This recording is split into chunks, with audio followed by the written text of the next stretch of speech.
Good morning, beautiful people. As always, like and subscribe on YouTube. Making roast potatoes. Use red skin potatoes, slightly less calories.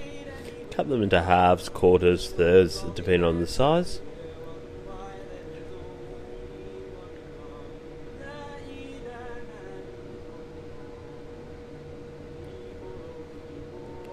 Mix up your spices.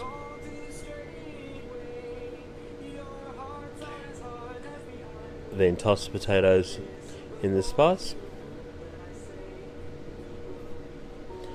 Really mix them well. You don't want any clumps, it's not nice at all. Okay. Make sure the oven's preheated. Bake at 160 for 25 minutes or 30 minutes, depending on your oven. Then crank the heat up to 180 or 185, depending on your oven. Bake for a further 10 minutes and enjoy.